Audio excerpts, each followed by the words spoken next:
बिस्मिल्लाहिर्रहमानिर्रहीम अस्सलाम वालेकुम। आज हम पढ़ेंगे माइक्रोसॉफ्ट एक्सेल की क्लास 12 को। इस क्लास के अंदर हम फॉर्मेटिंग के कुछ मज़ीद ऑप्शंस को देखेंगे। तो देखिए एक सेल के अंदर एक हमारे पास ऑप्शन है फॉर्मेट का। इसके अंदर हमें पहले दो ऑप्शन ये कल इससे पहले और इससे पहली क्लास में पढ़ ली हैं। आज हम इस पोर्शन को कवर करेंगे और देखेंगे कि हम इन ऑप्शंस को कैसे यूज़ कर सकते हैं, कैसे इनको इस्तेमाल कर सकते हैं। देखिए इसमें सबसे पहला ऑप्शन है रीनेम शीट का। अगर आपके पास देखिए एक्सेल के अंदर ये शीट्स हैं, अगर आप चाहते हैं इनके नाम को चेंज करना तो आप कर सकते हैं। कैसे कर सकते हैं? एक तो ये होता है कि आप इसके ऊपर डबल क्लिक करते हैं।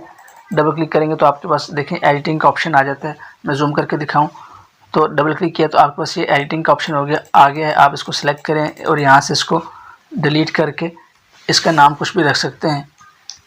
ABC रखा और आप इंटर करेंगे तो ये शीट का नाम रखा जाएगा। दूसरा तरीका क्या होता है कि आप इस शीट को बस क्लिक करते हैं, उसके बाद आप राइट क्लिक करें और राइट क्लिक करने के बाद आपके पास एक ऑप्शन आता है रीनेम का, और आप यहाँ से इसका रीनेम कर सकते हैं। इंटर कर दें तो ये रीनेम हो गया।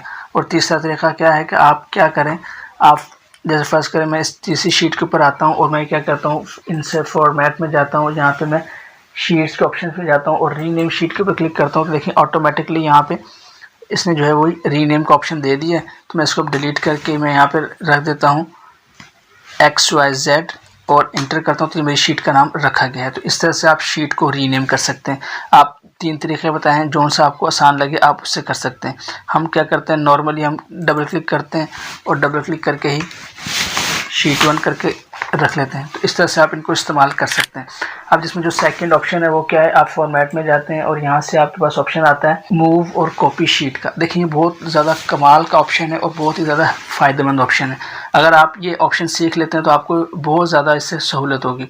देखिए बाज़ का होता ये है कि आपके पास 1 2 3 4 10 12 शीट्स होती हैं और एक बंदा कहता है यार मेरे को ना ये वाली मेरी शीट जो है शीट 4 मुझे चाहिए, बस कॉपी करके दे दें। तो अब लोग क्या करते हैं, लोग क्या किया, Ctrl+A से पूरी शीट सेलेक्ट की, इसको कॉपी किया, एक नई एक्सेल की फ़ाइल खोली और वहाँ पे इसको पेस्ट करके फिर देते हैं, फिर इसको सेव करके देते हैं। तो देखिए ये तरीका भी ठीक। और अगर आप चाहते हैं कि यार बगैर कॉपी किए मैं यहीं से उसको मूव करूं तो वो कैसे कर सकते हैं, वो तरीका आप सीख लें।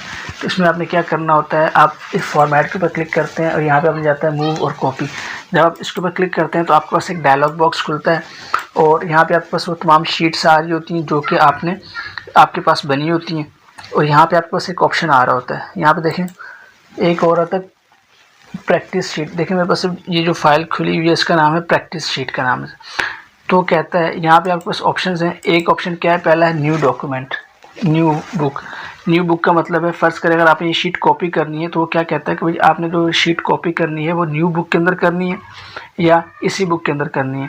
तो मैं कहता हूँ भाई इसी बुक के अंदर करनी है। अच्छा, अब ये तो कॉपी करेगा या मूव करेगा, तो यहाँ पे आपके पास एक ऑप्शन है। अगर आप इस ऑप्शन को चेक नहीं करेंगे तो वो क्या करेगा, इस शीट को मूव करेगा जो शीट आपकी 1 है। लेकिन अगर आप कहते हैं नहीं भाई ये शीट यहीं पे पड़ी रहे लेकिन मुझे इसकी एक और कॉपी चाहिए, तो मैं इसको पर क्लिक करूँगा तो अब क्या करेगा, जब इस शीट को मैं ओके करूँगा तो वो उसकी एक कॉपी बनाएगा। ये शीट यहीं पे पड़ी रहेगी, इसकी एक और कॉपी करके मुझे देगा। अब कहता है कि जो शीट की आप कॉपी करेंगे ये कहाँ चाहिए, शीट 1 के पहले चाहिए, शीट 2 के पहले चाहिए या शीट 3 के पहले बाद में चाहिए। तो मैं कहता हूँ मुझे शीट 3 के बाद में ये वाली शीट चाहिए। मैं यहाँ पे क्लिक कर लेता हूँ। यहाँ पे देखें शीट 3 है, इसके मूव टू एंड मतलब है कि मुझे एंड पे चाहिए। मैंने ओके किया तो आप देखेंगे कि ये शीट यहीं पे पड़ी हुई है। इसके अलावा यहाँ पे देखें इसने शीट 1 की ही एक और कॉपी कर दी और आगे ब्रैकेट में 2 लिख दी क्योंकि इसका मैंने नाम नहीं रखा था। तो ये शीट 1 2 है जो कि उसकी कॉपी हुई है और ये शीट 1 है, तो दोनों सेम हो गई। तो इस तरह से आप कॉपी कर सकते हैं। अच्छा, जो मैंने कहा था कि ये फ़ायदेमंद ऑप्शन है उसको अब मैं इसको डिलीट करना चाहता हूँ, मैं यहाँ से डिलीट कर देता हूँ और मैं इसको ओके कर देता हूँ।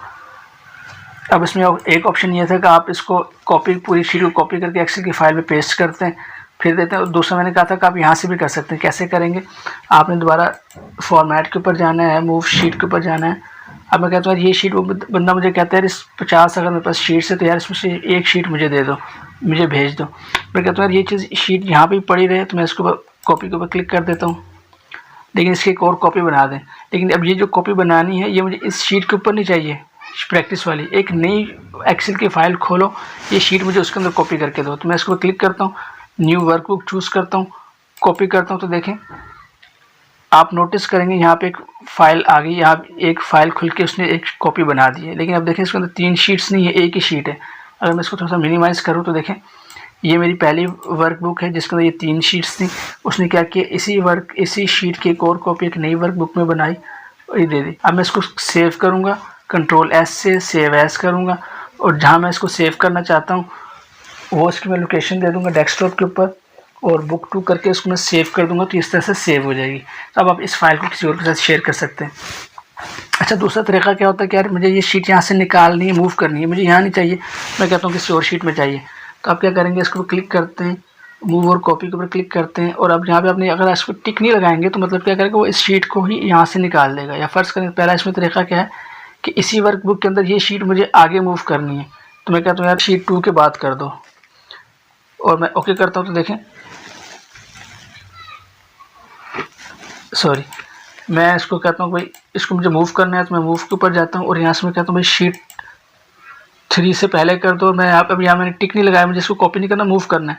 तो देखिए इसने शीट 3 से पहले इसको मूव कर दिया। और ये काम आप यहाँ से पकड़ के भी कर सकते हैं, आप इसको पकड़ें और पकड़ के रखें और इसको ऐसे आगे पीछे मूव कर सकते हैं इस तरह से करके। और वहाँ से भी कर सकते हैं, यहाँ से भी कर सकते हैं, ये आपके ऊपर डिपेंड करता है। पकड़ें और ड्रैग करें एंड ड्रॉप करें तो ये आप शीट्स को मूव कर सकते हैं इस तरह से।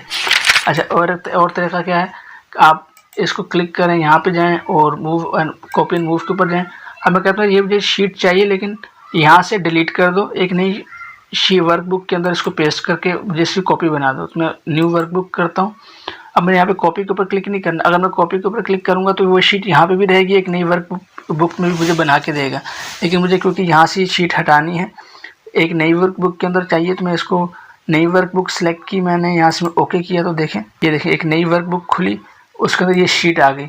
और जो पहली मेरी वर्कबुक थी इसके अंदर 3 शीट्स थी, एक गायब हो गई, एक यहाँ से उसने उठा के नई वर्कबुक के अंदर मूव कर दिया। मैं यहाँ से इसको सेव कर सकता हूँ जिस नाम से चाहूँ, जो करना चाहूँ, किसी को शेयर करना है, जो भी करना है। तो इस तरह से आप इस जो आपके पास जो शीट्स हैं आप इनको क्या कर सकते हैं, इसी शीट के अंदर कॉपी और मूव कर सकते हैं और दूसरे का आप एक नई शीट के अंदर इसको कॉपी और मूव कर सकते हैं। अच्छा, एक और तरीका समझें, ये मेरे पास एक एक्सेल की अलग फाइल खुली हुई है और ये एक अलग फाइल खुली हुई है।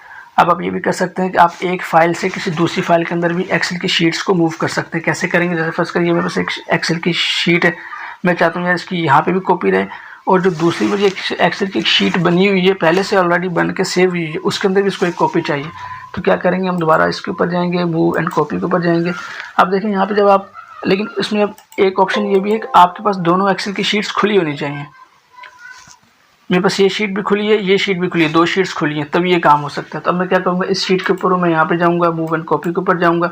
अब मैं जब यहाँ पे क्लिक करूँगा देखिए आपको सब 3 ऑप्शन आएंगे, पहले 2 थे अब 3 हो गए, एक न्यू वर्कबुक का, एक प्रैक्टिस वर्कबुक का और एक वर्कबुक 3 का, क्योंकि वर्कबुक 3 भी खुली है जिसके अंदर उसने इस शीट को पेस्ट किया है। अब मैं कहता हूँ कि ये जो मेरी शीट है ये वर्कबुक 3 के अंदर है, इसको प्रैक्टिस फाइल के अंदर मूव कर दो। तो इसको मैं क्लिक किया, अब यहाँ पे मुझे कॉपी करता हूँ कि यार ये वहाँ पे भी रहे, यहाँ पे भी रहे। अगर आप चाहते नहीं यार वहाँ से यहाँ मूव हो जाए तो फिर आप इसको क्लिक ना करें, लेकिन मैं चाहता हूँ कि वहाँ पे भी रहे, यहाँ पे भी कॉपी कर दो। तो ये मेरे पास अब वर्कबुक जो मेरी प्रैक्टिस वर्कबुक है उसकी वर्कबुक बता रहे हैं यार उसके अंदर इतनी सारी शीट्स बनी हुई हैं, तो आपने कहाँ पर रखनी है। तो मैं कहता हूँ इसको एंड पर रख दो, ओके करूँगा। तो देखिए मेरी जो प्रैक्टिस वर्कबुक खुली हुई है, ये देखिए प्रैक्टिस वर्कबुक, इसके अंदर शीट को आ गई और यहाँ जो पहले से वर्कबुक 3 की फ़ाइल खुली हुई थी मेरी, उसके अंदर भी ये शीट अवेलेबल है। तो इस तरह से आप इन वर्कबुक के अंदर भी शीट्स को कॉपी और मूव कर सकते हैं, एक नई वर्कबुक के अंदर भी शीट्स को मूव और कॉपी कर सकते हैं, और जो पहले से वर्कबुक बनी हुई है आप उनके अंदर भी एक ही शीट के अंदर भी जो है अपनी शीट्स को मूव और कॉपी कर सकते हैं। उम्मीद ये चीज़ आपको समझ आ जाएगी, थोड़ी सी प्रैक्टिस करेंगे तो समझ आ जाएगी। इसके बाद जो नेक्स्ट इसके अंदर एक ऑप्शन होता है ये कलर का है। अगर देखें ये जो शीट है इसका कलर अगर आप चेंज करना चाहते हैं तो कर सकते हैं। फॉर्मेट के ऊपर जाएंगे, कलर के ऊपर जाएंगे, जो कलर आपने रखना है क्लिक किया तो देखिए यहाँ पे इसका कलर जो है ये चेंज हो गया। तो मैं दोबारा से अगर आपको करके दिखाऊं, बाज़ का ऐसा होता है हमारे पास अगर ज़्यादा शीट्स होती हैं तो हम कहते हैं जो शीट फाइनल हो गई है जिसके ऊपर हमारी वर्किंग कंप्लीट होगी उसको कलर कर दो। तो हम क्या करते हैं उस शीट को क्लिक करते हैं, यहाँ से कलर में जाते हैं तो उसको कोई कलर देते हैं, यार इसको ये कलर कर दिया। इसका ये होगा कि पता चल गया है कि इस शीट के ऊपर काम कंप्लीट हो गया। तो इस तरह की हम निशानियाँ वगैरह रखते हैं। ये बात का आपको ज़रूरत पड़ती है कि यार जो स्टूडेंट का डाटा है उसका कलर के अलग कर दो, जो अकाउंट से मुतालिक शीट्स हैं उसका कलर अलग कर दो। तो इस तरह से भी हम अपनी ज़रूरत और सहूलत के हिसाब से चीज़ों को कलर करके कर सकते हैं। अच्छा, ये काम आप यहाँ से भी कर सकते हैं और ये काम आप यहाँ से भी कर सकते हैं। इसके ऊपर राइट क्लिक करेंगे, शीट कलर के ऊपर यहाँ से चेंज नहीं कर सकते हैं, मैंने ये कर दिया। इसी तरह अगर आपने यहाँ से इसको मूव और कॉपी करना है तो यहाँ से भी आप इस ऑप्शन को यूज़ कर सकते हैं। तो एक ऑप्शन को यूज़ करने के डिफरेंट तरीके हैं। आपको डिफरेंट तरीके अगर आते होंगे तो आप बहुत ज़्यादा आसानी के साथ काम कर सकते हैं और अपने काम में आसानियाँ पैदा कर सकते हैं, अपने काम को कम वक्त में कर सकते हैं और बहुत अच्छा कर सकते हैं। तो उम्मीद है आपको समझ आया होगा कि आप शीट्स को मूव और कॉपी कैसे कर सकते हैं, एक शीट्स को दूसरी शीट, एक वर्कबुक को दूसरी वर्कबुक के अंदर कैसे शीट्स को मूव कर रहा है। उम्मीद है आपको शीट्स की कॉपी और मूवमेंट समझ आई होगी और आपको समझ आया होगा कि आप इसमें रीनेम कैसे कर सकते हैं, इसको कलर कैसे कर सकते हैं और जो शीट्स हैं इनको कॉपी और मूव एक ही शीट के अंदर, मल्टीपल वर्कबुक के अंदर और एक नई वर्कबुक के अंदर शीट को कॉपी और मूव कैसे कर सकते हैं। तो इंशाल्लाह आपसे नेक्स्ट वीडियो में मुलाकात होगी, तब तक के लिए इजाज़त दें। अस्सलाम वालेकुम व रहमतुल्लाहि व बरकातुहू।